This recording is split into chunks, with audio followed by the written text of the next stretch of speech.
ಈ ಅವಧಿಯಲ್ಲಿ ಕಾಂಗ್ರೆಸ್ ಸರ್ಕಾರದ ಅನುದಾನ ಇಲ್ಲ, ಯಾವುದೇ ಪಕ್ಷದ ಶಾಸಕರು ರೊಚ್ಚಿಗೆದ್ದಿದ್ದಾರೆ. ಸೊ ಇದೆಲ್ಲದರ ನಡುವೆ ಹೇಗೆ ಕ್ಷೇತ್ರಕ್ಕೆ ಅನುದಾನ ತಂದು ಮ್ಯಾನೇಜ್ ಮಾಡ್ತಾ ಇದ್ದೀರಿ ಅಂತ? ಅಭಿವೃದ್ಧಿಗಾಗಿ ಕರಾವಳಿಯಲ್ಲಿ ಪ್ರತ್ಯೇಕ ಮರಳು ನೀತಿ ತರ್ತೀರಂತ ಹೇಳಿದ್ರಿ, ಕರಾವಳಿಯಲ್ಲಿ ಪ್ರವಾಸೋದ್ಯಮಕ್ಕೆ ಏನೋ ಬಂಗಾರ ಕೊಡ್ತೀರಂತ ಹೇಳಿದ್ರಿ, ಕರಾವಳಿಗೆ ಇನ್ನೇನೋ ಕೊಡ್ತೀರಿ, ದೇವಸ್ಥಾನದ ಟೆಂಪಲ್ ಟೂರಿಸಂ ಮಾಡ್ತೀರಿ ಅಂತ ಹೇಳಿದ್ರಿ, ಮೆಡಿಕಲ್ ಟೂರಿಸಂ ಮಾಡ್ತೀರಿ ಅಂತ ಹೇಳಿದ್ರಿ. ಯಾವುದು ಆಗದೆ 3 ವರ್ಷಗಳಲ್ಲಿ ಏನೂ ಇಲ್ಲದೆ ನಾವು ನರಳಾಡ್ತಾ ಇದ್ದೀವಿಲ್ಲ ಸ್ವಾಮಿ. ಬಹುತೇಕ ಶಾಸಕರು ಹೇಳಿದ್ದು ಕರಾವಳಿ ವಿರೋಧಿ ಸರ್ಕಾರ ಕಾಂಗ್ರೆಸ್ ಎನ್ನುವಂಥದ್ದು. ಯಾಕೆ ಸರ್ ಇಲ್ಲಿ ಬಿಜೆಪಿಗರು ಜಾಸ್ತಿ ಸಂಖ್ಯೆಯಲ್ಲಿದ್ದಾರೆ ಎನ್ನುವಂತಹ ಕಾರಣದಿಂದಾಗಿಯೋ ಅಥವಾ ಯಾವ ಒಂದು ಕಾರಣ ಅಂತ ಹೇಳ್ತೀರಿ? ಕರಾವಳಿಯಲ್ಲಿರುವಂಥ ದೇವಸ್ಥಾನಗಳಿಗೆ ಯಾವುದಕ್ಕೂ 1 ರೂಪಾಯಿ ಕೊಡ್ತಾ ಇಲ್ಲ ನೀವು. ಅಷ್ಟಮಿ, ಚೌತಿ, ನವರಾತ್ರಿ, ಹುಲಿವೇಷ, ಈ ರೀತಿಯ ಧಾರ್ಮಿಕ ಚಿಂತನೆಗಳು, ಕೋಲ, ನೇಮ, ಯಕ್ಷಗಾನಗಳು, ಈ ರೀತಿಯ ಚಿಂತನೆಗಳಿರುವಂಥ ಮಂಗಳೂರಿನ ಕರಾವಳಿಯ ಭಾಗದಲ್ಲಿ 10 ಗಂಟೆ ರಾತ್ರಿ ನಂತರ ನೀವು ಸೌಂಡನ್ನು ಹಾಕಿದರೆ ಸೌಂಡನ್ನು ಸೀಸ್ ಮಾಡೋದು. ಇವತ್ತು ಕಾಂಗ್ರೆಸ್ನ ಇಲ್ಲಿಯ ಮಹಿಳೆಯರು ವರ್ಷಕ್ಕೊಂದು ಸಲ ಗೋಪೂಜೆಯನ್ನು ಮಾಡುವಂಥ ಗೋತಾಯಿ, ಗೋಮಾತಾ ಅಂತ ಹೇಳ್ತಾರೆ. ಯಾರನ್ನು ಮೆಚ್ಚಿಸಿಕೊಳ್ಳುವುದಕ್ಕೋಸ್ಕರ ಆ ಗೋಮಾತೆಯನ್ನು ತಿನ್ನುವವರನ್ನು, ಗೋಮಾತೆಯನ್ನು ಕದಿಯುವವರನ್ನು, ಅದನ್ನು ಸಾಗಿಸುವವರಿಗೆ ರಕ್ಷಣೆ ಕೊಡ್ತಾ ಇದ್ದೀರಲ್ಲ. ಎಲ್ಲೋ ಒಂದು ಕಡೆ ಕುಕ್ಕರ್ ಬ್ಲಾಸ್ಟ್ ಮಾಡಿದಂಥ ವ್ಯಕ್ತಿಗಳನ್ನು ತಾವು ಬ್ರದರ್ಸ್ ಅಂತ ಹೇಳ್ತಾ ಇದ್ದೀರಿ ಅಂತೇಳಿ. ಆದರೆ ನಿಮಗೆ ಓಟು ಮುಖ್ಯ. ಅಂದ್ರೆ ಗ್ಯಾರಂಟಿ ವಿಶ್ವಾಸ ಕಳೆದೋಗಿದೆ ಅಂತೀರಾ ಜನರ ಮೇಲೆ? ನೀವು ಪೆಟ್ರೋಲ್ ಡೀಸೆಲ್ನ ಸೆಸ್ ಜಾಸ್ತಿ ಮಾಡಿದ್ರಿ, ಗೃಹಲಕ್ಷ್ಮಿ 5,000 ಕೋಟಿ ಮಾಡಿದ್ರಿ, ಹಾಲಿನ ದರ ಜಾಸ್ತಿ ಮಾಡಿದ್ರಿ, ಕರೆಂಟಿನ ದರ ಜಾಸ್ತಿ ಮಾಡಿದ್ರಿ, ಸಬ್ ರಿಜಿಸ್ಟ್ರೇಷನ್ ಟ್ಯಾಕ್ಸ್ ಹಣ ಜಾಸ್ತಿ ಮಾಡಿದ್ರಿ, ನೀರಿನ ಹಣ ಜಾಸ್ತಿ ಮಾಡಿದ್ರಿ. ನಿಶ್ಚಿಂತೆಯಿಂದ ಸಾಯಬೇಕು ಅಂತೇಳಿ. ಆದರೆ ಆ ಮರಣ ಪತ್ರ ಅದಕ್ಕೂ ಕೂಡ ನಮ್ಮ ಸರ್ಕಾರ ಇರುವಾಗ 5 ರೂಪಾಯಿ ಇದ್ದದ್ದು ಇವತ್ತು 75 ರೂಪಾಯಿ ಮಾಡಿದೆ. ಪಕ್ಷ ಸಂಘಟನೆ ಹೇಗಿದೆ? ಕರಾವಳಿಯ ಹಿಂದುತ್ವದ ಕೋಟೆ, ಬಿಜೆಪಿಯ ಭದ್ರಕೋಟೆ, ಹೇಗೆ ನಡೀತಾ ಇದೆ ಪಕ್ಷ ಸಂಘಟನೆ ಅಂತ? ಸರ್, ಒಂದಂತೂ ಹೇಳ್ತೇನೆ, ನನ್ನ ಜೀವಮಾನದಲ್ಲಿ ನಾನು ಒಂದು ಶಾಸಕನಾಗ್ತೀನಿ ಅಂತ ನಾನು ಎಣಿಸ್ಕೊಂಡಿಲ್ಲ. ನನಗೆ ಪಕ್ಷ ಗುರುತಿಸಿ ಟಿಕೆಟ್ ಸಿಗುತ್ತೆ, ನಮ್ಮ ಹಿರಿಯರು ನಮ್ಮನ್ನು ಗುರುತಿಸ್ತಾರೆ ಅಂತೇಳೋದು ನನಗೆ ಗೊತ್ತಿರಲಿಲ್ಲ. ಜನ ನನ್ನನ್ನು ಗೆಲ್ಲಿಸ್ತಾರೆ ಅಂತ ಹೇಳೋದು ನನಗೆ ಗೊತ್ತಿರಲಿಲ್ಲ. ಸರ್, ಇದೆಲ್ಲವೂ ನಮ್ಮ ಸಂಘಟನೆ, ನಮ್ಮ ಸಂಘ, ಪಕ್ಷ ಕೊಟ್ಟಂಥ ಭಿಕ್ಷೆ. ನನಗೆ ಕೇಳದೆ ನನಗೆ ಎಲ್ಲವೂ ಸಿಕ್ಕಿದಾಗ ಇನ್ನು ಇದಕ್ಕಿಂತ ದೊಡ್ಡ ಆಸೆ ಮಾಡಿದರೆ ನನಗೆ ನನ್ನ ಮನಸ್ಸೊಪ್ಪಲ್ಲ.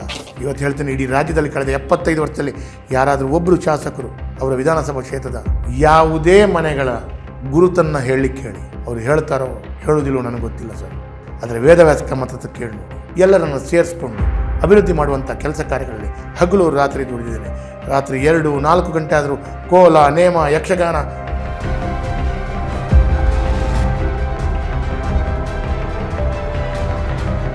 ಕರಾವಳಿಯಲ್ಲಿ ಈ ದೇವ ದುರ್ಲಭ ಕಾರ್ಯಕರ್ತನಂತ ಹೇಳಿದ್ರಿ, ಕರಾವಳಿಯ ಬೆಲ್ಟಲ್ಲಿ ಹೇಳ್ತಾರೆ. ಆದರೆ ಎಲ್ಲೋ ರಾಜ್ಯದಲ್ಲಿ ಈ ರೀತಿಯಾಗಿರ್ತಕ್ಕಂಥ ಮಾತುಗಳು ಕೇಳಿ ಬರ್ತಾ ಇದೆ. ಏನು ಸರ್, ಯಾವಾಗಿದು ಫುಲ್ ಸ್ಟಾಪ್ ಹೇಳೋದು ಅಂತ? ನಾವಿಲ್ಲಿ ಶಾಶ್ವತ ಅಲ್ಲ. ಯಾವಾಗ ನಮ್ಮ ಬಸ್ ಸ್ಟಾಪ್ಗಳು ಬರುತ್ತೆ ಆವಾಗ ನಾವು ಇಳ್ಕೊಂಡು ಹೋಗ್ತೀವಿ, ಬೇರೆ ಹತ್ಕೊಂಡು ಸ್ಟೇರಿಂಗ್ ಕೂತ್ಕೊಳ್ತಾರೆ. ನಾವು ಇದು ಪರ್ಮನೆಂಟಾಗಿ ಕೂತ್ಕೊಳ್ಳಿಕ್ಕೆ ನನ್ನ ಮನೆಯ, ನನ್ನ ಅಪ್ಪನ ಮಾಡಿದಂಥ ಕೊಡುಗೆ ಅಲ್ಲ, ನನ್ನ ಫ್ಯಾಕ್ಟ್ರಿ ಅಲ್ಲ ಇದು. ಇವತ್ತು ಮಂಗಳೂರಿನಲ್ಲಿ ಯಾವತ್ತು ವಿಮಾನ ಪತನ ಆದಾಗ 160ಕ್ಕೂ ಹೆಚ್ಚಿನ ಜನರು ಜೀವವನ್ನು ಕಳ್ಕೊಂಡಾಗ ಪ್ರಥಮವಾಗಿ ಅಲ್ಲಿ ಧಾವಿಸಿ RSS ಚಡ್ಡಿಯೊಂದಿಗೆ ಹಾಕಿಕೊಂಡು ಆ ಹೆಣವನ್ನು ಎತ್ತುವಂಥ ಪ್ರಯತ್ನ ಮಾಡಿದ ಇಲಾಖೆಯೊಂದಿಗೆ, ಸರ್ಕಾರದೊಂದಿಗೆ RSS. ಎಲ್ಲೋ ಒಂದು ಕಡೆ ಪ್ರಕೃತಿ ಕೋಪ ಆದಾಗ ಅದಕ್ಕೆ ಸರ್ಕಾರಕ್ಕೆ ಬೆನ್ನ ಹಿಂದೆ ನಿಲ್ಲುವಂಥದ್ದು RSS.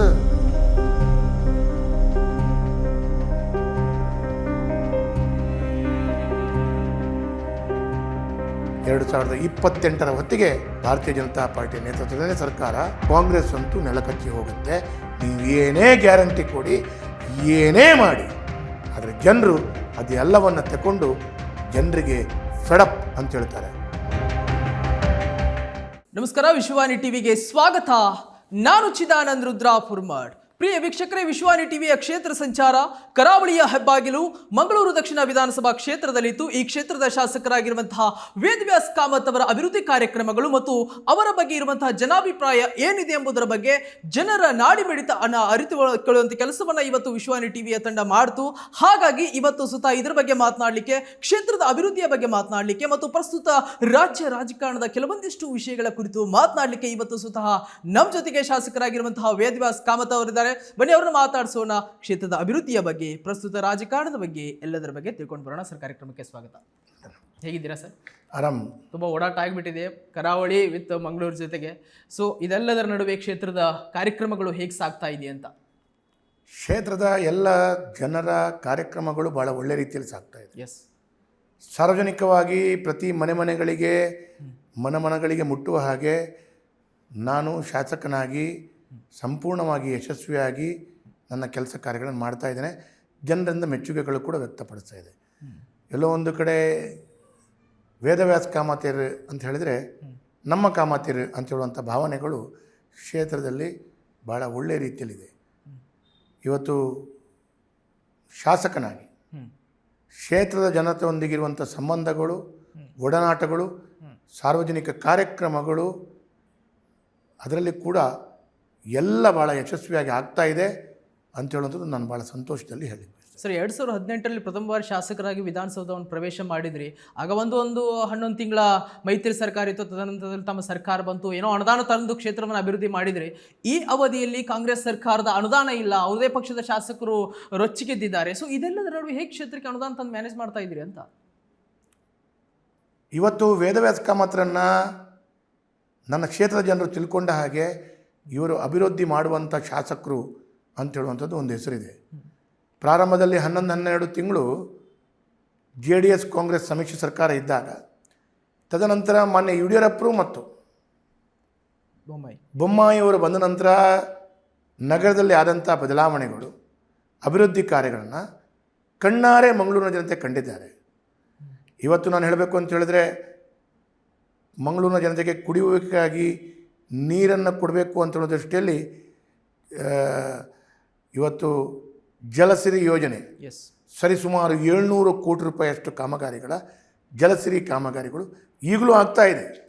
ಇವತ್ತು ಕಾಂಗ್ರೆಸ್ನವ್ರು ಏನೋ ಮಾತಾಡ್ತಾ ಇದ್ದಾರೆ ಅಂತೇಳಿ, ಆದರೆ ಆ ಜಲಸಿರಿ ಮಾನ್ಯ ಯಡಿಯೂರಪ್ಪರ ಕಾಲದಂಥ ಅನುದಾನ ಅವಧಿಗಳು, ಅದನ್ನು ಇವತ್ತು ಮಂಗಳೂರಿನಲ್ಲಿ ಇನ್ನಷ್ಟು ಕೆಲಸ ಕಾರ್ಯಗಳು ಬಾಕಿ ಇದೆ, ಆಗ್ತಾ ಇದೆ. ಅದರ ಒಟ್ಟಿಗೆ ನಮ್ಮ ಅವಧಿಯಲ್ಲಿ ಆದಂಥ ಕಾಮಗಾರಿಗಳು, ಡ್ರೈನೇಜ್ ಕಾಮಗಾರಿಗಳು, ಇದನ್ನು ಸರಿಸುಮಾರು 200-300 ಕೋಟಿಯಷ್ಟು ಕಾಮಗಾರಿಗಳಾಗಿದೆ.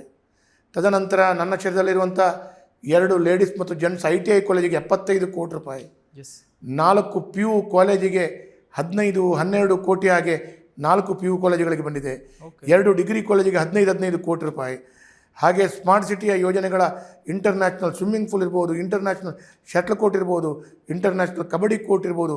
ಹೀಗೆ 1-2 ಅಂತ ಹೇಳಿದ್ರೆ ಕರ್ನಾಟಕದ ಇತಿಹಾಸದಲ್ಲೇ ಪ್ರಪ್ರಥಮ ಬಾರಿಗೆ ಯಾರೂ ಆಗ ಮಾಡಿದಂಥ ನಗರ ಭಾಗದಲ್ಲಿ PWD ಇಲಾಖೆಯಿಂದ 200 ಕೋಟಿಗೂ ಅಧಿಕ, ನೀರಾವರಿ ಇಲಾಖೆಯಿಂದ ನಗರ ಭಾಗಕ್ಕೆ 150 ಕೋಟಿ, ರಾಜಕಾಲುವೆಗೆ ತಡೆಗೋಡೆ ಕಾಮಗಾರಿಗಳು, ಅದರಲ್ಲಿ ಎಲ್ಲೋ ಒಂದು ಕಡೆ ರಿಟೈನಿಂಗ್ ವಾಲ್ಗಳು ಬಿದ್ದು ಜನರ ಜೀವಕ್ಕೆ ಅಪಾಯ ಆಗುತ್ತೆ, ಹಾನಿ ಆಗುತ್ತೆ ಅಂತ ಹೇಳೋ ಕಾರಣ ಪ್ರಪ್ರಥಮವಾಗಿ ಕರ್ನಾಟಕದ ಇತಿಹಾಸದಲ್ಲಿ ಸ್ವತಂತ್ರದ ನಂತರ ಆ ರಿಟೈನಿಂಗ್ ವಾಲ್ ಕನ್ಸ್ಟ್ರಕ್ಷನ್ಗೆ ಒಂದು ವಿಶೇಷವಾದಂಥ ಒನ್ ಟೈಮ್ ಪ್ಯಾಕೇಜ್ 100 crores, ಹೀಗೆ 10 ಹಲವು ಯೋಜನೆಗಳ ಕಾಮಗಾರಿಗಳನ್ನು ನನ್ನ ಸರ್ಕಾರ ಇರುವಾಗ ಮಾಡಿದ್ದೇವೆ. ಸರಿಸುಮಾರು 700ಕ್ಕೂ ಹೆಚ್ಚಿನ ದೇವಸ್ಥಾನಗಳಿಗೆ 5 ಕೋಟಿ ತನಕ ಕೊಟ್ಟಂಥ ಆ ಒಂದು ವಿಶೇಷವಾದಂಥ ಅವಕಾಶಗಳು ಎಲ್ಲಿಯಾದರೂ ಸಿಕ್ಕಿದೆ ಅಂತ ಹೇಳಿದ್ರೆ ಅದು ವೇದವ್ಯಾಸ ಕಾಮತ್ರಿಗೆ ಮಾತ್ರ. ಹಾಗಾಗಿ ಅದನ್ನು ಕಂಡಂಥ ಜನ ಇವತ್ತು ಕಾಂಗ್ರೆಸ್ದಲ್ಲಿ ರಾಜ್ಯ ಸರ್ಕಾರ ಕಾಂಗ್ರೆಸ್ ಇದೆ, ಕಾಂಗ್ರೆಸ್ ಸರ್ಕಾರ ಅಭಿವೃದ್ಧಿಗೆ ಹಣ ಕೊಡ್ತಾ ಇಲ್ಲ, ಅಭಿವೃದ್ಧಿಗೆ ಹಣ ಕೊಟ್ಟರೂ ಕೂಡ ಬಹಳ ಸಣ್ಣದಾದ ಮೊತ್ತಗಳು ಕೊಡ್ತಾ ಇದೆ. 4-4.5 ಲಕ್ಷ ಜನರನ್ನು ಸಮಾಧಾನ ಮಾಡಿಸುವಂಥ ರೀತಿಯ ಮೊತ್ತಗಳು, ಅನುದಾನಗಳು ಬರ್ತಾ ಇಲ್ಲ. ಇದು ಜನರಿಗೆ ಅರ್ಥ ಆಗಿದೆ. ಒಂದು ಕಡೆಯಿಂದ ಆದಾಯಕ್ಕಿಂತ ಮಿಕ್ಕಿ ಗ್ಯಾರಂಟಿಗಳು ಘೋಷಣೆ ಮಾಡಿದ ನಂತರ ಅದನ್ನು ಫುಲ್ಫಿಲ್ ಮಾಡಬೇಕು ಅಂತೇಳೋ ಕಾರಣ ಗ್ಯಾರಂಟಿಗಳನ್ನು ಕಡಿತ ಮಾಡೋಕ್ಕೋಸ್ಕರ ಇವತ್ತು ಪುನರಪಿ ಪರಿಶೀಲನೆ ಅಂತೇಳುವಂಥದ್ದನ್ನು ಮಾಡ್ತಾ ಇದ್ದಾರೆ. ಹಾಗಾಗಿ ಇದನ್ನೆಲ್ಲವನ್ನು ಜನರು ಹತ್ತಿರದಿಂದ ಗಂಭೀರವಾಗಿ ನೋಡ್ತಾ ಇದ್ದಾರೆ. ನಾನು ಇಷ್ಟಕ್ಕೆ ಮಾತಕ್ಕೆ ಹೇಳಲಿಕ್ಕೆ ಬಯಸ್ತಾ ಇದ್ದೀನಿ, ಕರಾವಳಿಯ ಕರ್ನಾಟಕ ಇರ್ಬೋದು, ಕರ್ನಾಟಕದಲ್ಲಿರ್ಬೋದು, 2028ರ ಹೊತ್ತಿಗೆ ಭಾರತೀಯ ಜನತಾ ಪಾರ್ಟಿಯ ನೇತೃತ್ವದಲ್ಲೇ ಸರ್ಕಾರ ಮತ್ತು ಕಾಂಗ್ರೆಸ್ ಅಂತೂ ನೆಲಕಚ್ಚಿ ಹೋಗುತ್ತೆ. ನೀವು ಏನೇ ಗ್ಯಾರಂಟಿ ಕೊಡಿ, ಏನೇ ಮಾಡಿ, ಆದರೆ ಜನರು ಅದೆಲ್ಲವನ್ನು ತಗೊಂಡು ಜನರಿಗೆ ಫೆಡಪ್ ಅಂತ ಹೇಳ್ತಾರೆ. ಅವರಿಗೆ ಜನರಿಗೆ ಈ ಸರ್ಕಾರ ಯಾವಾಗ ಹೋಗುತ್ತೆ ಅಂತೇಳುವಂಥ ಮಾನಸಿಕತೆಯಲ್ಲಿದ್ದಾರೆ. ಎಲ್ಲೋ ಒಂದು ಕಡೆ ಕಾಂಗ್ರೆಸ್ನ ನಾಯಕರುಗಳ ಚೇಲಾಗಳು ವಾತಾವರಣ ಸೃಷ್ಟಿ ಮಾಡಲಿಕ್ಕೆ ಪ್ರಯತ್ನ ಮಾಡ್ಬೋದು, but it is not at all possible. ನಾನು ಜನರ ಹತ್ರ ಹೋದಾಗ, ಮನೆಗಳಿಗೆ ಹೋದಾಗ ಜನರಿಗೆ ಗೊತ್ತಾಗ್ತದೆ. ಹಾಗಂದ್ರೆ ಗ್ಯಾರಂಟಿ ವಿಶ್ವಾಸ ಕಳೆದೋಗಿದೆ ಅಂತೀರಾ ಜನರ ಮೇಲೆ? ನಾನು ಇವತ್ತು ಹೇಳ್ತೀನಿ, ಗ್ಯಾರಂಟಿ ವಿಶ್ವಾಸ ಕಳೆದೋಗಿದೆ. ಯಾಕೆ ಕಳೆದೋಗಿದೆ ಅಂತ ಕೇಳ್ತೀನಿ. ಇಡೀ ರಾಜ್ಯದಲ್ಲಿ, ರಾಜ್ಯ ಮಟ್ಟದಲ್ಲಿ, ಜಿಲ್ಲಾ ಮಟ್ಟದಲ್ಲಿ, ತಾಲೂಕು ಮಟ್ಟದಲ್ಲಿ ಗ್ಯಾರಂಟಿ ಸಮಿತಿ ಮಾಡಿದಿರಿ. ಕಾಂಗ್ರೆಸ್ ಪಕ್ಷದ ಕಾರ್ಯಕರ್ತರನ್ನ ಸಮಿತಿಯಲ್ಲಿ ಹಾಕಿದ್ರಿ. ಅವರಿಗೆ ಸರ್ಕಾರದ ಬೊಕ್ಕಸದಿಂದ ಟ್ಯಾಕ್ಸ್ ಕಟ್ಟಿದ ಹಣವನ್ನು ಅವರಿಗೆ ತಿಂಗಳು ಸಂಬಳ ಕೊಡ್ತಾ ಇದ್ದೀರಿ. ಅಷ್ಟಾಗಿ ಯಾರೋ ಸತ್ತವರಿಗೆ ಅಥವಾ ಯಾವುದೋ ಒಂದು ಅಕೌಂಟಿಗೆ ಸಾವಿರಾರು ಕೋಟಿ ನೂರಾರು ಕೋಟಿ ಕೊಟ್ಟು ಗ್ಯಾರಂಟಿ ಕೊಡ್ತಾ ಇದ್ದೀರಿ ಅಂತ ಹೇಳಿದ್ರೆ ಈ ಎಲ್ಲ ಕಾಂಗ್ರೆಸ್ನ ಕಾರ್ಯಕರ್ತರಿಗೆ ಹಣ ಕೊಟ್ಟು ಸಂಬಳ ಕೊಟ್ಟು ಈ ಅವಕಾಶಗಳನ್ನು ಕಲ್ಪಿಸಿಕೊಟ್ಟು ಅದರ ನಂತರ ಇದು ಭ್ರಷ್ಟಾಚಾರ ಆಗ್ತಾ ಇದೆ, ಕೆಲಸ ಅವ್ಯವಸ್ಥೆಗಳಾಗ್ತಾ ಇದೆ ಅಂತ ಹೇಳಿದ್ರೆ ಇದಕ್ಕೆ ಯಾರು ಕಾರಣ ಸ್ವಾಮಿ? ನೀವೆಲ್ಲೋ ಒಂದು ಕಡೆ ಇವತ್ತು ನನ್ನ ಕ್ಷೇತ್ರದಲ್ಲಿ 8,000 ಜನರಿಗೆ ಈ ವರ್ಷ ಮೊನ್ನೆ ಸಿದ್ದರಾಮಯ್ಯ ಅವರು ಮುಖ್ಯಮಂತ್ರಿ ಬಿಡುವಂಥ ಸಂದರ್ಭದಲ್ಲಿ ಮತ್ತು ಡಿ ಕೆ ಶಿವಕುಮಾರ್ ಬಂದಂಥ ಸಂದರ್ಭದಲ್ಲಿ 8,000 ಜನರಿಗೆ ಒಂದು ವಿಧಾನಸಭಾ ಕ್ಷೇತ್ರದಲ್ಲಿ ಅವರಿಗೆ ಪಿಂಚಣಿಯಿಂದ ವಂಚಿತರ ಮಾಡಿದಿರಿ. ಅವರಿಗೆ ಹೇಳ್ತಾ ಇದ್ದೀರಿ ನೀವು ಪಿಂಚಣಿಯನ್ನು ಸಿಗಬೇಕು ಅಂತ ಹೇಳಿದ್ರೆ ಪುನರಪಿ ನಿಮ್ಮ ಎಲ್ಲ ದಾಖಲೆಗಳನ್ನು ತಂದುಕೊಡಿ ಅಂತ ಹೇಳ್ತಾರೆ. ಆ ದಾಖಲೆಗಳನ್ನು ತಂದುಕೊಡುವಂಥ ಸಂದರ್ಭದಲ್ಲಿ ಅವರಿಗೆ ಆದಾಯ ಸರ್ಟಿಫಿಕೇಟನ್ನು ವಿಲೇಜ್ ಅಕೌಂಟ್ ಅಂತ ಪಡ್ಕೊಳ್ಳಿಕ್ಕೆ ಹೋದಾಗ ಅವನು 1 ಲಕ್ಷ ಆದಾಯ ಹಾಕಿದರೆ ಇಲ್ಲಿ 32,000ಕ್ಕಿಂತ ಕಡಿಮೆ ಇದೆ ಅಂತೇಳಿ ಅವರ ಆದಾಯಗಳಿಂದ ಅವರು ಹೆಚ್ಚಿನ ಆದಾಯಗಳಿದೆ ಅಂತೇಳೋ ಕಾರಣ ಪಿಂಚಣಿ ವಂಚಿತರಾಗ್ತಾ ಇದ್ದಾರೆ. ಈಚೆಯಿಂದ APL ಕಾರ್ಡ್ದಾರರಿಗೆ ಪಿಂಚಣಿ ಸಿಗ್ತಿತ್ತು, ಅದನ್ನು ನಿಲ್ಲಿಸಿದ್ದೀರಿ. ಒಂದು ಕಡೆಯಿಂದ ರೇಷನ್ ಕಾರ್ಡ್ BPL ಇದ್ದವರಿಗೆ ಆ ಎಲ್ಲವೂ ಏನೇನೋ ಕಾರಣಗಳು ಕೊಟ್ಟು ಅದು APL ಆಗಿ ಅವರಿಗೆ ಗ್ಯಾಸು ಅಥವಾ ಅವರಿಗೆ ರೇಷನ್ನು ಅಥವಾ ಅವರಿಗೆ ಕರೆಂಟ್ ಫ್ರೀ ಇದು ಯಾವುದು ಸಿಗದಂಥ ಕಷ್ಟದಲ್ಲಿ ಶಾಪ ಆಗ್ತಾ ಇರುವಂಥದ್ದನ್ನು ದಾಖಲೆ ಸಮೇತ ನಾನು ಕೊಡಬಲ್ಲೆ. ನನ್ನ ಕ್ಷೇತ್ರದಲ್ಲಿ 8-10 ಸಾವಿರ ಮನೆಗಳು ಈ ರೀತಿಯ ಕಷ್ಟದಲ್ಲಿ ಸಂಕಷ್ಟದಲ್ಲಿ ನಮ್ಮ ಹತ್ರ ದಿನನಿತ್ಯ ಬಂದು ಸರ್ ಹೀಗಾಗಿದೆ ಅಂತ ಕೇಳ್ತಾರೆ. ಆವಾಗ ನಾನು ಹೇಳ್ತೇನೆ ಜೈ ಕಾಂಗ್ರೆಸ್ ಹೇಳಿ ಅವರು ಮಾಡಿದ ಕರ್ಮ ಇದು ಅಂತ ಕೇಳ್ತೇನೆ. ಆಗ ಅವ್ರು ಹೇಳ್ತಾರೆ ಸರ್ ಜೈ ಕಾಂಗ್ರೆಸ್ ಅಲ್ಲ, ಅದರಲ್ಲಿ ಇನ್ನು ಕೆಲವರು ಹೇಳ್ತಾರೆ ಸರ್ ಗ್ಯಾರಂಟಿ ಕೊಡ್ತೇನೆ ಅಂತ ಕಳೆದ ಸಲ ನಾವು ಓಟ್ ಹಾಕಿರ್ಬೋದು, ಆದರೆ ಇನ್ನು ಮುಂದೆ ಓಟ್ ಹಾಕಲ್ಲ ಸರ್ ಅಂತ ಹೇಳುವಂಥ ಮಾತನ್ನು ಕೂಡ ಉಲ್ಲೇಖ ಮಾಡ್ತಾ ಇದ್ದಾರೆ. ಸರ್, ಕಳೆದೊಂದು ತಿಂಗಳಿಂದ ಕರಾವಳಿ ಶಾಸಕರ ಇಂಟರ್ವ್ಯೂಗಳನ್ನ ಮಾಡ್ತಾ ಇದ್ದೀನಿ. ಬಹುತೇಕ ಶಾಸಕರು ಹೇಳಿದ್ದು ಕರಾವಳಿ ವಿರೋಧಿ ಸರ್ಕಾರ ಕಾಂಗ್ರೆಸ್ ಎನ್ನುವಂಥದ್ದು. ಯಾಕೆ ಸರ್ ಇಲ್ಲಿ BJPಗರು ಜಾಸ್ತಿ ಸಂಖ್ಯೆಯಲ್ಲಿದ್ದಾರೆ ಎನ್ನುವಂತಹ ಕಾರಣದಿಂದಾಗಿಯೋ ಅಥವಾ ಯಾವ ಒಂದು ಕಾರಣ ಅಂತ ಹೇಳ್ತೀರಿ? ನೋಡಿ, ಒಂದು ಕರಾವಳಿಯ ಜಿಲ್ಲೆಯ ಜನರು ಅತ್ಯಧಿಕವಾಗಿ BJPಯ ಶಾಸಕರನ್ನು ಗೆಲ್ಲಿಸ್ಕೊಟ್ಟಿದ್ದಾರೆ ಅಂತೇಳುವ ಕಾರಣ ಅವರು ಎಲ್ಲೋ ಒಂದು ಕಡೆ ಕರಾವಳಿಯನ್ನು ಸಾಸ್ತಾರ ಭಾವನದಿಂದ ಅಥವಾ ಕರಾವಳಿಯನ್ನು ಎಲ್ಲೋ ಒಂದು ಕಡೆ ಅಭಿವೃದ್ಧಿ ಮಾಡದೆ ಅದಕ್ಕೆ ಯಾವುದೇ ರೀತಿಯ ಅವಕಾಶಗಳು ಕೊಡದೆ ನಮ್ಮನ್ನು ನಿರ್ಲಕ್ಷ್ಯ ಮಾಡ್ತಾ ಇರುವಂಥದ್ದನ್ನು ಕಾಣ್ತೇವೆ. ಇದು ಒಂದು ಭಾಗ. ಎರಡನೇದು, ಕರಾವಳಿಯಲ್ಲಿರುವಂಥ ದೇವಸ್ಥಾನಗಳಿಗೆ ಯಾವುದಕ್ಕೂ ₹1 ಕೊಡ್ತಾ ಇಲ್ಲ ನೀವು. ಇದು ಎರಡನೇದು. BJPಯ ಶಾಸಕರಿಗೆ ಅಥವಾ BJPಯ ಕಾರ್ಯಕರ್ತರ ಮೇಲೆ FIR ಹಾಕುವಂಥದ್ದು, RSSನ ಕಾರ್ಯಕರ್ತರ ಮೇಲೆ FIR ಹಾಕುವಂಥದ್ದು, ಹಿಂದೂ ಕಾರ್ಯಕರ್ತರ ಮೇಲೆ ಹೋಗಿ ಮನೆಗೆ ರಾತ್ರಿ 2 ಗಂಟೆಗೆ ಪೊಲೀಸರು ನುಗ್ಗುವಂಥ ಪ್ರಕ್ರಿಯೆ ಮಾಡೋದು.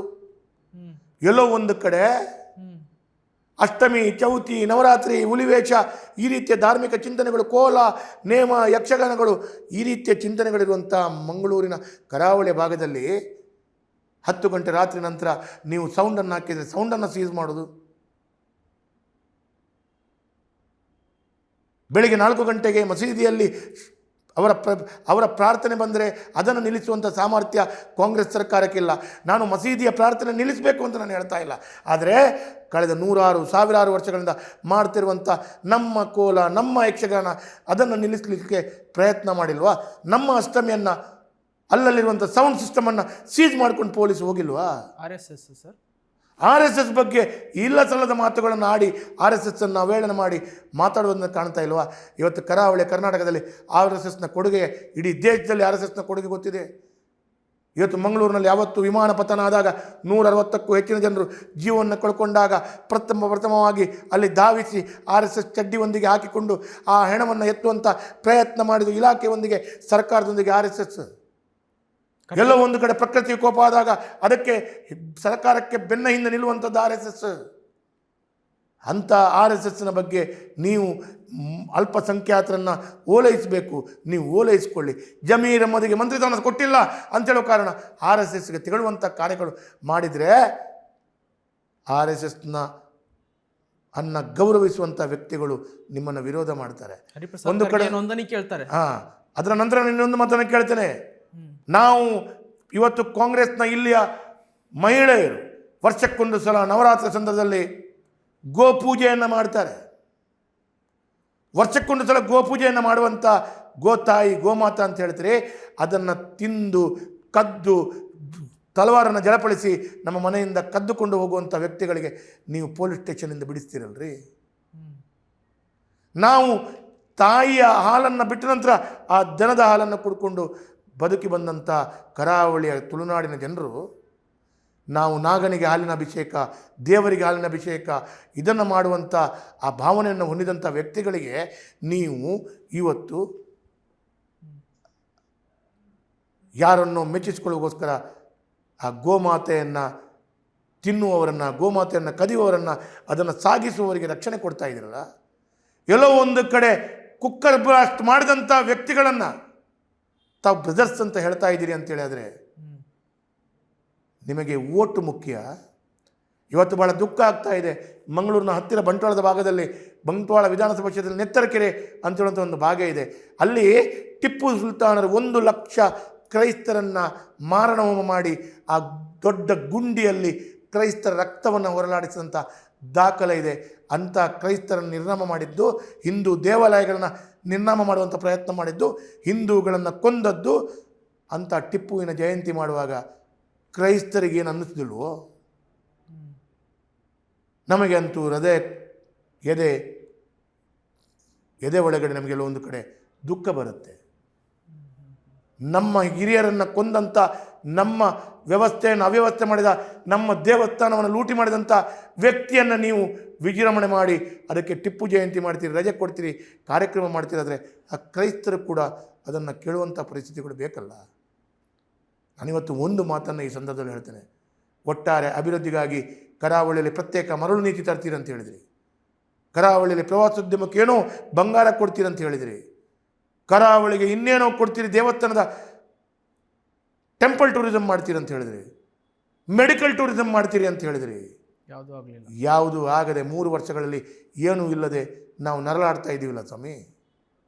ಒಂದು ಕಡೆಯಿಂದ ಮಳೆ ಜಾಸ್ತಿ ಬಂದಾಗ ಪ್ರಕೃತಿ ವಿಕೋಪದಲ್ಲಿ ಆಗುವಂಥ ನಷ್ಟಕ್ಕೆ 100 ಕೋಟಿ ಒಂದು ವಿಧಾನಸಭಾ ನಷ್ಟ ಆದರೆ ನೀವು ಕೊಡುವಂಥದ್ದು 5 ಲಕ್ಷ ಕೋಟಿ. ಅದು ಕೂಡ 3 ವರ್ಷದಲ್ಲಿ ಕೊಟ್ಟದ್ದು 8 ಕೋಟಿ. ನೀವು ಪ್ರಕೃತಿ ವಿಕೋಪದ ಪರಿಹಾರ ನಿಧಿ ಸಿದ್ದರಾಮಯ್ಯರ 3 ವರ್ಷದಲ್ಲಿ ಕೊಟ್ಟದ್ದು 8 ಕೋಟಿ. 3 ವರ್ಷದ ನನ್ನ ಕ್ಷೇತ್ರದಲ್ಲಿ ಪ್ರಕೃತಿ ವಿಕೋಪದಲ್ಲಿ 100-200 ಕೋಟಿ ನಷ್ಟ ಆಗಿದೆ. ಹಾಗಿರುವಾಗ ಇವತ್ತು ದುಡ್ಡು ಕೊಡೋದಾದರೂ ಇಲ್ಲಿಂದ ಸರ್ಕಾರದ ಖಜಾನೆ ದಿವಾಳಿ ಆಗಿದೆಯಲ್ಲ. ವರ್ಷಕ್ಕೆ 65-70 ಸಾವಿರ ಕೋಟಿ ಇವತ್ತು ಗ್ಯಾರಂಟಿಗೆ ಬೇಕು. ಸರ್ಕಾರದ ಆದಾಯಗಳಷ್ಟು ಬರ್ತಾ ಇಲ್ಲ. ಪ್ರತಿಯೊಂದು ವಸ್ತುವಿನ ಬೆಲೆಯನ್ನು ಜಾಸ್ತಿ ಮಾಡಿದ್ರಿ. ನೀವು ಪೆಟ್ರೋಲ್ ಡೀಸೆಲ್ನ ಸೆಸ್ ಜಾಸ್ತಿ ಮಾಡಿದ್ರಿ. ಮಹಿಳಾ ಸಬಲೀಕರಣ ಅಂತ ಗೃಹಲಕ್ಷ್ಮಿ 5,000 ಕೋಟಿ ಮಾಡಿದ್ರಿ. ಅದರ ನಂತರ ನೀವು ಹಾಲಿನ ದರ ಜಾಸ್ತಿ ಮಾಡಿದಿರಿ, ಕರೆಂಟಿನ ದರ ಜಾಸ್ತಿ ಮಾಡಿದಿರಿ, ನೀವು ಎಲ್ಲ ಸಬ್ ರಿಜಿಸ್ಟ್ರೇಷನ್ ಟ್ಯಾಕ್ಸ್ ಹಣ ಜಾಸ್ತಿ ಮಾಡಿದಿರಿ, ನೀರಿನ ಹಣ ಜಾಸ್ತಿ ಮಾಡಿದಿರಿ, ನೀವು ಮದ್ಯದ ಹಣ ಜಾಸ್ತಿ ಮಾಡಿದಿರಿ. ಎಲ್ಲೋ ಒಂದು ಕಡೆ ಯಾರೋ ಒಂದು ನಿಶ್ಚಿಂತೆಯಿಂದ ಸಾಯಬೇಕು ಅಂತೇಳಿ ಆದರೆ ಆ ಮರಣ ಪತ್ರ ಅದಕ್ಕೂ ಕೂಡ ನಮ್ಮ ಸರ್ಕಾರ ಇರುವಾಗ 5 ರೂಪಾಯಿ ಇದ್ದದ್ದು ಇವತ್ತು 75 ರೂಪಾಯಿ ಮಾಡಿದ್ರಿ. ಒಂದು ಕಡೆಯಲ್ಲಿ ಈ ಬೆಲೆ ಏರಿಕೆ, ಒಂದು ಕಡೆಯಿಂದ ಅನುದಾನ ಅಭಿವೃದ್ಧಿ ಕುಂಠಿತ, ಒಂದು ಕಡೆಯಿಂದ ಹಿಂದೂಗಳನ್ನು ದಮನ ಮಾಡುವಂಥ ನೀತಿ. ಇದೆಲ್ಲವನ್ನು ಆಗ್ತಾ ಇರುವಾಗ ಜನರು ಬುದ್ಧಿವಂತರಿದ್ದಾರೆ ಸ್ವಾಮಿ, ಭಾಳ ಹತ್ತಿರದಿಂದ ನೋಡ್ತಾರೆ.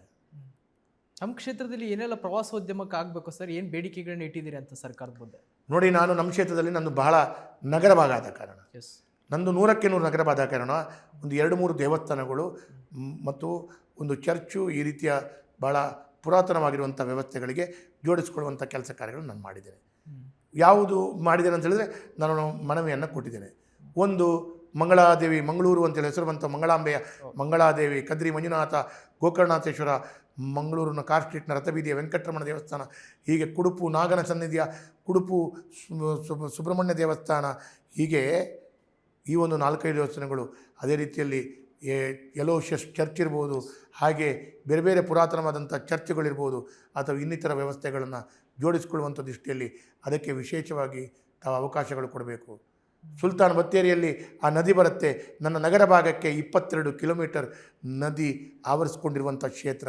ಒಂದು ಕಡೆಯಿಂದ ನ್ಯಾಷನಲ್ ಹೈವೇ, ಒಂದು ಕಡೆಯಿಂದ ನದಿ, ಅಂಥ ಒಂದು ವಿಶೇಷವಾದಂಥ ಆ ನದಿಗೆ ತಾಗಿರುವಂಥ ಸಮುದ್ರ. ಹಾಗಾಗಿ ಸಮುದ್ರವನ್ನು ತೆಗೆದುಕೊಂಡು ಪ್ರವಾಸೋದ್ಯಮಕ್ಕೆ ಜೋಡಿಸ್ಕೊಳ್ಳುವಂಥ ವಿಚಾರ. 3-4 ಐಲ್ಯಾಂಡ್ಗಳಿದೆ, ಕುದ್ರು ಅಂತ ಹೇಳ್ತೇವೆ. ಆ ಐಲ್ಯಾಂಡ್ ಅಭಿವೃದ್ಧಿ ಮಾಡಲಿಕ್ಕೆ ಅದಕ್ಕೆ ಕೂಡ ಒಂದು ಯೋಜನೆಗಳನ್ನು ಹಾಕಿ ನಾನು ಸರ್ಕಾರಕ್ಕೆ ಸಲ್ಲಿಕೆ ಮಾಡಿದ್ದೇನೆ.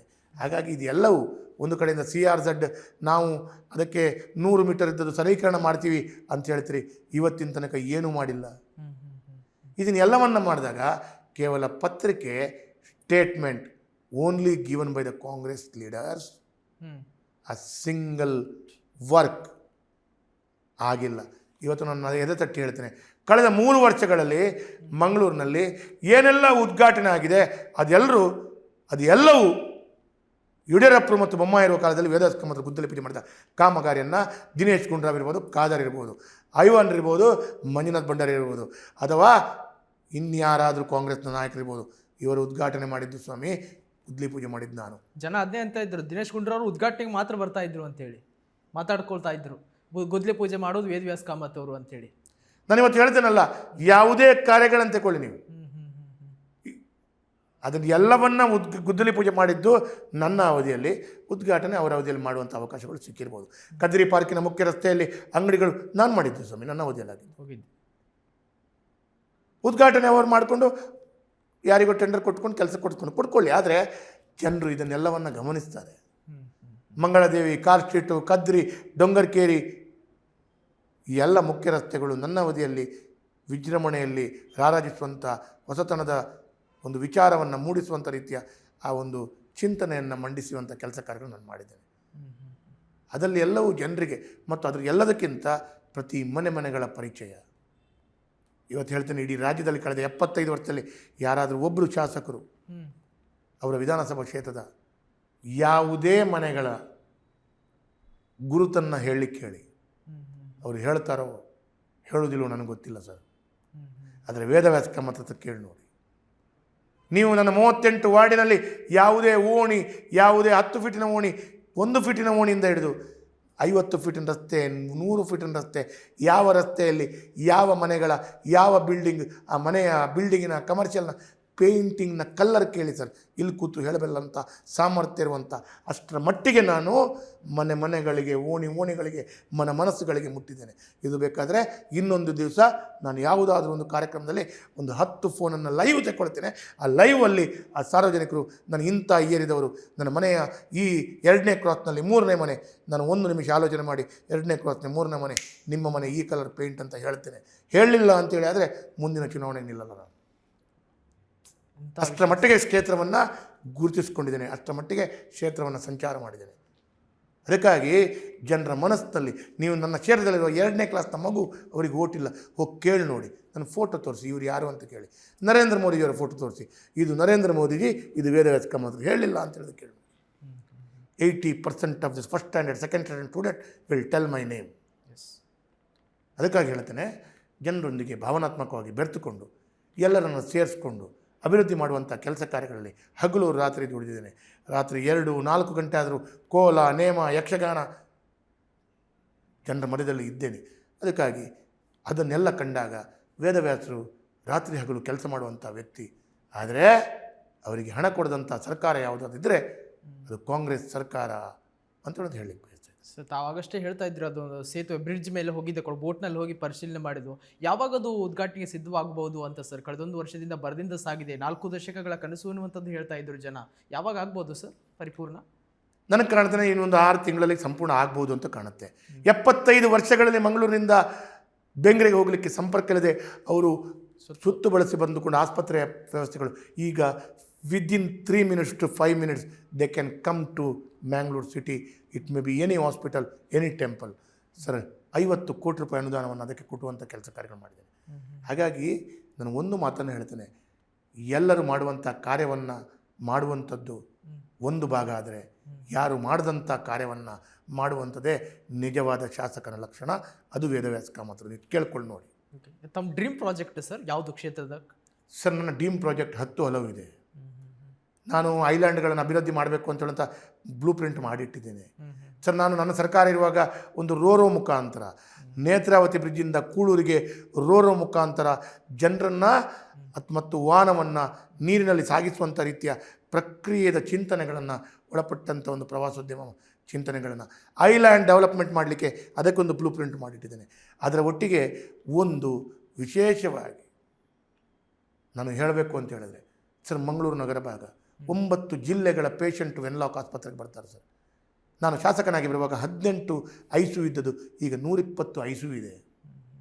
ಸರ್ 120 ICU ಅಲ್ಲಿ ಬೆಡ್ಡಿನಲ್ಲಿ ಪೇಷಂಟ್ ಇದ್ದರು from 9 district. It may be Chikkamagaluru, Hassan or ನಿಮ್ಮ ಎಲ್ಲ ಚಿತ್ರದುರ್ಗ, ಈ ಜಿಲ್ಲೆಗಳ ಬಡ ಪೇಷಂಟ್ಗಳು ವೆನ್ಲಾಕಿಗೆ ಬಂದು ಅವರು ಇಂಟೆನ್ಸಿವ್ ಕೇರ್ ಬೇಕು ಅಂಥೇಳಿ ಅವರ ವೇಟಿಂಗ್ ಲಿಸ್ಟಲ್ಲಿ ಇರ್ತಾರೆ ಸರ್.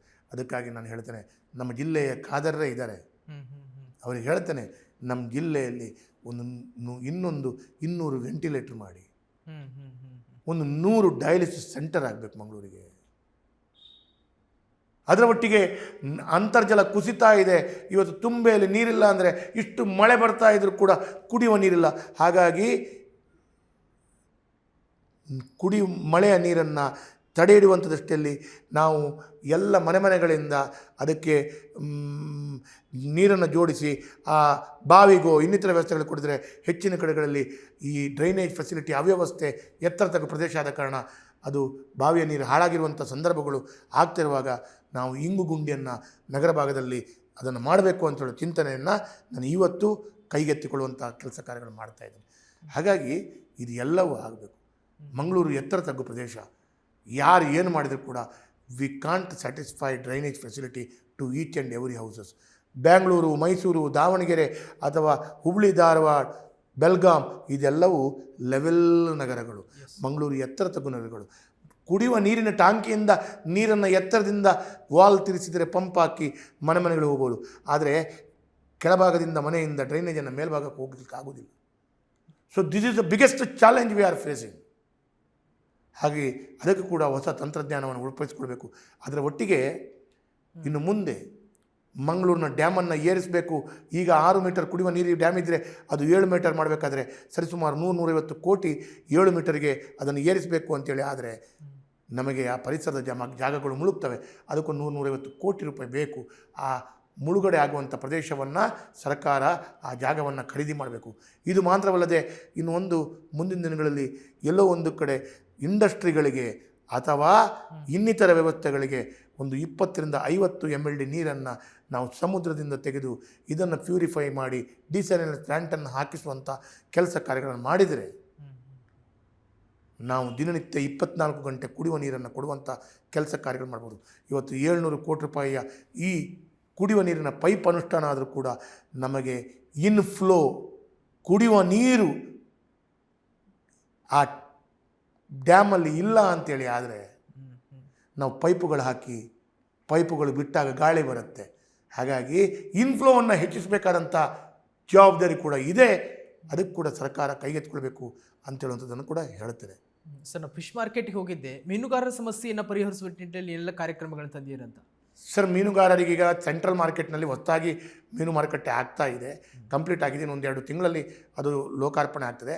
ಆದರೆ ಮೀನುಗಾರರು ಏನು ಹೇಳ್ತಾ ಇದ್ದಾರೆ ಅಂತೇಳಿದ್ರೆ, ನಾವು ಈ ಹಿಂದೆ ಹಳೆ ಮಾರ್ಕೆಟ್ನಲ್ಲಿ ಇದ್ದದ್ದೇ ಅಲ್ಲೇ ಇರ್ತೇವೆ ಅಂತ ಹೇಳೋದು ಫಿಶ್ ಮಾರ್ಕೆಟ್ನಲ್ಲಿ ಸ್ಟೇಟ್ ಬ್ಯಾಂಕ್ನಲ್ಲಿ ಹೇಳ್ತಾ ಇದ್ದಾರೆ. ನಿಮಗೆ ಕಾನೂನಿನ ಅಡಕು ತೊಡಕುಗಳಿಂದ ಇವತ್ತಿನ ತನಕ ಆ ಫಿಶ್ ಮಾರ್ಕೆಟ್ ಅಭಿವೃದ್ಧಿ ಮಾಡಲಿಕ್ಕಾಗಿಲ್ಲ. ಯಾಕಂದರೆ ಒಂದಾನೊಂದು ಕಾಲದಲ್ಲಿ ಆ ಜಾಗವನ್ನು ಎಲ್ಲವೂ ಅವತ್ತು ಕೋರ್ಟ್ ಆದೇಶದ ಮುಖಾಂತರ ಯಾರು ಆ ಜಾಗವನ್ನು ಸರ್ಕಾರಕ್ಕೆ ಕೊಟ್ಟಿದ್ದಾರೆ ಅವರು ಹೇಳಿದ್ದಾರೆ it should be reserved only for sports activities, not other than any else ಅಂತೇಳಿ ಬರೆದಿದ್ದಾರೆ. ಅದು ಬಿಟ್ಟು ಯಾವುದಕ್ಕಾದರೂ ಉಪಯೋಗ ಮಾಡಿದರೆ ಆ ಜಾಗವನ್ನು ಕೋರ್ಟ್ ಹಿಂಪಡ್ಕೊಳ್ಬೇಕು ಅಂತ ಹೇಳುವಂಥ ಆದೇಶವನ್ನು ಮಾಡಲಾಗಿದೆ.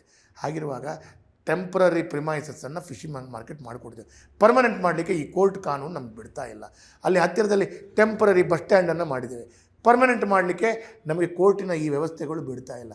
ಎಲ್ಲರೂ ನಗರ ಭಾಗಕ್ಕೆ ಬರಬೇಕು ಅಂತೇಳೋ ಕಾರಣ ಮುಂದೆ ನಮ್ಮ ಹಳೆಯ DC ಆಫೀಸ್ನ ಸ್ವಲ್ಪ ಈ ಪರಿಸರದಲ್ಲಿ ಒಂದು ನೂತನವಾದಂಥ ಬಸ್ ಸ್ಟ್ಯಾಂಡನ್ನು ಮಾಡಬೇಕು. ಅಲ್ಲಿ ಬಂದು ಎಲ್ಲರಿಗೆ ಅಲ್ಲಿ ಮತ್ತು ಅಲ್ಲಿಯ ತನಕ ಹೊರಭಾಗದಿಂದ ಬರುವಂಥ ಬಸ್ ಸ್ಟ್ಯಾಂಡ್ಗಳು ಬಸ್ಸುಗಳು ಬಂದು ನಗರ ಭಾಗಕ್ಕೆ ಲೋಕಲ್ ಟ್ರಾನ್ಸ್ಪೋರ್ಟ್ ಮೋಡನ್ನು ಉಪಯೋಗಿಸ್ಕೊಳ್ಬೇಕು ಅಂತೇಳಂಥ ಚಿಂತನೆ ಇದೆ. ಇದಕ್ಕೆ ನಾನೊಬ್ಬ ಚಿಂತನೆ ಮಾಡಿದರೆ ಸಾಕಾಗಲ್ಲ. ಸಾರ್ವಜನಿಕರ ಸಹಕಾರ ಬೇಕು, ಜನರ ಸಹಕಾರ ಬೇಕು. ಜನರು ಸಹಕಾರ ಕೊಟ್ಟು ಮಾಡಿಕೊಂಡ್ರೆ ಮಾತ್ರ ಸಾಧ್ಯ, ಇಲ್ಲದ್ರೆ ಆಗಲ್ಲ. ಹಾಗಾಗಿ ಇವತ್ತು ಇದೆಲ್ಲವೂ ಆಗಬೇಕು ಅಂತೇಳಿ ಆದರೆ ಮುಂದಿನ ದಿನಗಳು ನಮ್ಮ ಸರ್ಕಾರ ಬಂದಾಗ ಇದೆಲ್ಲವನ್ನು ಕೈಗೆತ್ತಿಕೊಳ್ಳುವಂಥ ಕೆಲಸ ಕಾರ್ಯಗಳನ್ನು ನಾನು ಶಾಸಕನಾಗಿ ಮಾಡೇ ಮಾಡ್ತೀನಿ. ಸೊ ಚುನಾವಣೆಗೆ 2 ವರ್ಷ ಕೂಡ ಬಾಕಿ ಇಲ್ಲ. ಈಗಾಗಲೇ ಪಕ್ಷ ಸಂಘಟನೆ ಹೇಗಿದೆ? ಕರಾವಳಿಯ ಹಿಂದುತ್ವದ ಕೋಟೆ, BJPಯ ಭದ್ರಕೋಟೆ, ಹೇಗೆ ನಡೀತಾ ಇದೆ ಪಕ್ಷ ಸಂಘಟನೆ ಅಂತ? ಪಕ್ಷ ಸಂಘಟನೆನ ಭಾಳ ಒಳ್ಳೆಯ ರೀತಿಯಲ್ಲಿ ನಮ್ಮ ಸಂಘಟನೆ ಕೆಲಸ ಕಾರ್ಯಗಳಾಗ್ತಾ ಇದೆ. ನಮ್ಮ ಪ್ರಥಮ ಆದ್ಯತೆ ಪಕ್ಷ ಸಂಘಟನೆಯ ಕೆಲಸ ಕಾರ್ಯಗಳು. ಇವತ್ತು ಪಕ್ಷದ ಯಾವುದೇ ಚಟುವಟಿಕೆಗಳಿದ್ದರೂ ಕೂಡ ಕಾರ್ಯಕರ್ತರ, ಜನರ ಮತ್ತು ಪಕ್ಷದ ಸಂಘಟನೆಯ ಕೆಲಸ ಕಾರ್ಯಗಳು, ಪಕ್ಷ ಕೊಟ್ಟಂಥ ಕಾರ್ಯಗಳು ಭಾಳ ಯಶಸ್ವಿಯಾಗಿ ನಮ್ಮ ಜಿಲ್ಲೆಯಲ್ಲಿ ನಡೀತಾ ಇದೆ. ಈಗ SIR ಪ್ರಕ್ರಿಯೆಗಳು ಪ್ರಾರಂಭ ಆಗಿದೆ. SIR ಪ್ರಕ್ರಿಯೆಗಳು ಕೂಡ ನಮ್ಮ ಕಾರ್ಯಕರ್ತರು ಯುನಾನಿಮಸ್ ಆಗಿ ದಿವಸಗಟ್ಟಲೆ ಆ ಅಧಿಕಾರಿಗಳು ಮನೆಗಳಿಗೆ ಹೋಗಿ ಅಥವಾ ಯಾರೊಂದಿಗೂ ಮನೆಗಳಿಗೆ ಹೋಗಿ ಆ ಮತದಾರನ ಹುಡುಕಿ ಅವರನ್ನು ಮತದಾನದ ಆ ಮತದಾರರ ಲಿಸ್ಟ್ನಲ್ಲಿ ಸೇರಿಸುವಂಥ ಕೆಲಸ ಕಾರ್ಯಗಳು ಆನೆಸ್ಟ್ಲಿ ಮಾಡ್ತಾ ಇದ್ದಾರೆ. ಹಿಂದೂ ಮತಗಳು ದೇವ ದುರ್ಲಭ ಕಾರ್ಯಕರ್ತರು ಇದ್ದಾರೆ. ಅವರಿಗೆ ವೇದವ್ಯಾಸ ಕಾಮತ್ರು ಅಥವಾ ಇನ್ನು ಯಾವುದೇ ವಿಚಾರಗಳು ಗೊತ್ತಿಲ್ಲ. ಅವರಿಗೆ ಭಾರತೀಯ ಜನತಾ ಪಾರ್ಟಿ, ರಾಷ್ಟ್ರೀಯ ಸ್ವಯಂ ಸೇವಕ ಸಂಘ ಗೊತ್ತಿದೆ, ಭಾರತೀಯ ಜನತಾ ಪಾರ್ಟಿ ಗೊತ್ತಿದೆ, ವಿಶ್ವ ಹಿಂದೂ ಪರಿಷತ್ ಗೊತ್ತಿದೆ. ಬಿಟ್ಟರೆ ಅವರು ವ್ಯಕ್ತಿಗತವಾಗೆಲ್ಲ ಅವರು ಪಕ್ಷದ ವ್ಯವಸ್ಥೆಗೆ, ಪಕ್ಷಕ್ಕಾಗಿ, ತಾಯಿ ಭಾರತೀಯನ್ನ ಪರಮ ವೈಭವ ಕೊಂಡೋಗೋದಷ್ಟರಲ್ಲಿ ಅವರು ಹಗಲು ರಾತ್ರಿ ದುಡಿತಾ ಇದ್ದಾರೆ. ಇಂಥ ದೇವದುರ್ಲಭ ಕಾರ್ಯಕರ್ತರು ನಮ್ಮ ಕರಾವಳಿಯ ತುಳುನಾಡಿನಲ್ಲಿ ಕೊಟ್ಟದ್ದು ಆ ದೈವದ ವಿಶೇಷವಾದಂಥ ಒಂದು ಆಶೀರ್ವಾದ ಅಂತ ಹೇಳ್ತೇನೆ. ಸರ್, ರಾಜ್ಯಾದ್ಯಂತ ಓಡಾಟವನ್ನು ಮಾಡ್ತಾ ಇದ್ದೇನೆ ಮತ್ತು ಅನೇಕ ಕಡೆಗಳಲ್ಲಿ ಸೋಷಿಯಲ್ ಮೀಡಿಯಾದಲ್ಲಿ ಚರ್ಚೆ ಆಗ್ತಾ ಇದೆ. ಎಲ್ಲೋ BJP ಕಾರ್ಯಕರ್ತರು ನೊಂದ್ಕೊಂಡು ಬಿಟ್ಟಿದ್ದಾರೆ, BJPಯಲ್ಲಿ ಆಗುವಂಥ ಬೆಳವಣಿಗೆಗಳನ್ನ ಗಮನಿಸಿ ಅಂತ ಹೇಳಿ. ಕರಾವಳಿಯಲ್ಲಿ ಈ ದೇವ ದುರ್ಲಭ ಕಾರ್ಯಕರ್ತನಂತ ಹೇಳಿದ್ರಿ, ಕರಾವಳಿಯ ಬೆಲ್ಟಲ್ಲಿ ಹೇಳ್ತಾರೆ. ಆದರೆ ಎಲ್ಲೋ ರಾಜ್ಯದಲ್ಲಿ ಈ ರೀತಿಯಾಗಿರ್ತಕ್ಕಂಥ ಮಾತುಗಳು ಕೇಳಿ ಬರ್ತಾ ಇದೆ. ಏನು ಸರ್, ಯಾವಾಗ ಇದಕ್ಕೆ ಫುಲ್ ಸ್ಟಾಪ್ ಇಡೋದು ಅಂತ? ನಾನು ಒಂದಂತೂ ಹೇಳ್ತೇನೆ, ಅದಕ್ಕೆ ರಾಷ್ಟ್ರೀಯ ಮಟ್ಟದ ನಮ್ಮ ನಾಯಕರುಗಳು, ರಾಜ್ಯ ಮಟ್ಟದ ನಾಯಕರುಗಳಿಂದ ಹಿಡಿದು ಯಾವ ರೀತಿಯ ಏನೇನೆಲ್ಲ ಮಾಡಬೇಕು ಅದನ್ನೆಲ್ಲವನ್ನು ಮಾಡ್ತಾರೆ. ಈಗ ತಾತ್ಕಾಲಿಕವಾಗಿ ಆ ರೀತಿಯ ಮಾನಸಿಕತೆ, ಆ ರೀತಿಯ ಚಿಂತನೆಗಳು ಬಂದಿರ್ಬೋದು.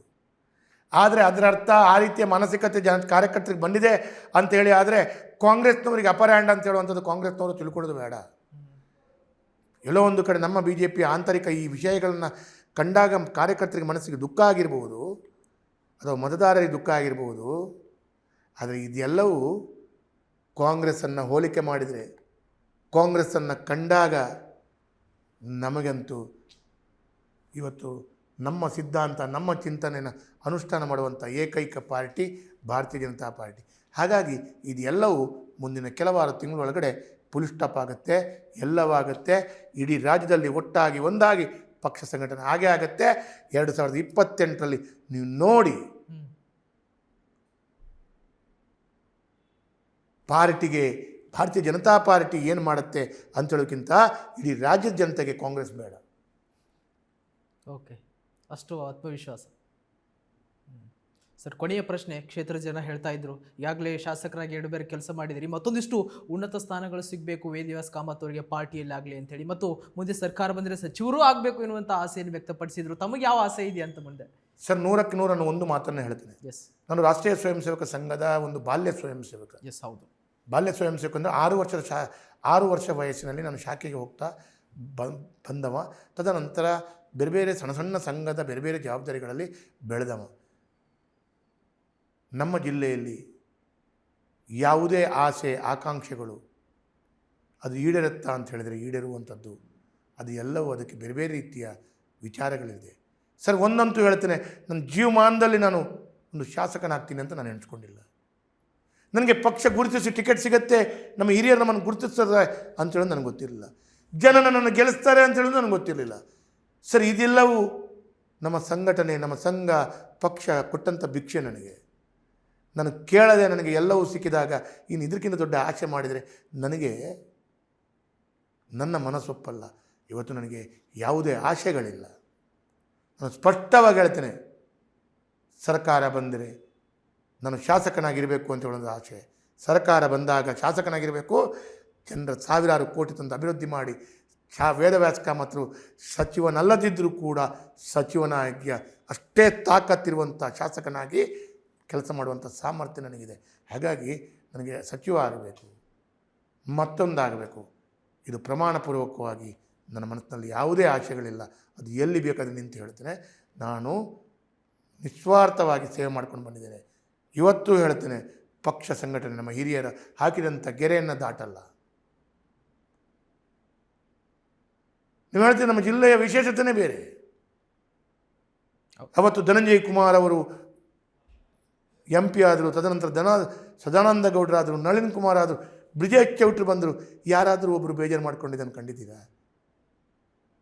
ಯೋಗೀಶ್ ಭಟ್ರ ಆದರು, ಯೋಗೀಶ್ ಭಟ್ರ ನಂತರ ವೇದವ್ಯಾಸ ಕಾಮತ್ ಬಂದರು, ಲಾಲಾಜಿ ಮೆಂಡನ್ ಬಿಟ್ಟು ಗುರ್ಮೆ ಸುರೇಶ್ ಶೆಟ್ರ ಆದರು, ಪಾಲೆಮಾರನ ಬಿಟ್ಟು ಭರತ್ ಶೆಟ್ರ ಆದರು, ಅಂಗರವರನ್ನ ಬಿಟ್ಟು ಭಾಗೀರಥಿ ಆದರು. ಎಲ್ಲಾದರೂ ಯಾರಾದರೂ ಹಿರಿಯರು ಅವ್ರಿಗೆ ಸಿಕ್ಕಿಲ್ಲ ಅಂತೇಳಿ ನೋವನ್ನು ವ್ಯಕ್ತ ಮಾಡಿಕೊಂಡು ಅವರು ಪಕ್ಷ ವಿರೋಧಿ ಚಟುವಟಿಕೆಯನ್ನು ಮಾಡಿದ್ದನ್ನು ಕಂಡಿದ್ದೀರ ನೀವು? ಅವರೆಲ್ಲರೂ ಸಂಘದ ಸ್ವಯಂ ಸೇವಕರು ಸರ್. ಸಂಘ ಇದನ್ನೇ ಕಳಿಸುತ್ತೆ. ನಾವಿಲ್ಲಿ ಶಾಶ್ವತ ಅಲ್ಲ. ಯಾವಾಗ ನಮ್ಮ ಬಸ್ ಸ್ಟಾಪ್ಗಳು ಬರುತ್ತೆ ಆವಾಗ ನಾವು ಇಳ್ಕೊಂಡು ಹೋಗ್ತೀವಿ, ಬೇರೆಯವ್ರು ಹತ್ಕೊಂಡು ಸ್ಟೇರಿಂಗ್ ಕೂತ್ಕೊಳ್ತಾರೆ.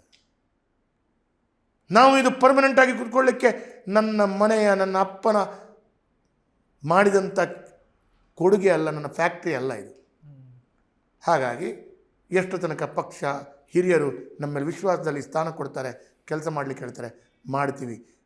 ಅದರ ನಂತರ ಯಾವಾಗ ವೇದವ್ಯಾಸರೇ ನಿಮ್ಮ ಶಾಸಕನಾಗಿ ನಿಮ್ಮ ಸೇವೆ ಸಾಕು, ಇನ್ನೊಂದು ರೀತಿಯ ಸೇವೆ ಬನ್ನಿ ಅಂತ ಹೇಳಿದೆ, ಅದಕ್ಕೂ ಹೋಗ್ತೇವೆ. ಯಾವ ದಿವಸವೂ ಒಂದು ಒಂದು ಒಂದು ಎಳ್ಳಷ್ಟು ಮನಸ್ಸಿಗೆ ಬೇಜಾರಿಲ್ಲದೆ ಆ ಕೆಲಸ ಕಾರ್ಯಗಳು ಮಾಡುವಂಥ ಸಾಮರ್ಥ್ಯಗಳು ವೇದವ್ಯಾಸ ಕಾಮತ್ರಿಗಿದೆ, ನಮ್ಮ ಕರಾವಳಿ ಜಿಲ್ಲೆಯ ಶಾಸಕರುಗಳಿಗಿದೆ. Yes sir, thank you sir, thank you so much. ಇಷ್ಟೊಂದು ವಿಶ್ವಾನಿಯೊಂದಿಗೆ ಸುದೀರ್ಘವಾಗಿ ಮಾತನಾಡಿದ್ದಕ್ಕಾಗಿ ತುಂಬ ಅರಳು ಹುರಿದಂತೆ ಮಾತು ಸರ್ ತಮ್ಮದು. Yes, thank you sir. ಧನ್ಯವಾದ. ಎಸ್ ವೀಕ್ಷಕರೇ, ಇದಿಷ್ಟು ವೇದವ್ಯಾಸ ಕಾಮತ್ ಅವರ ಮಾತುಗಳು.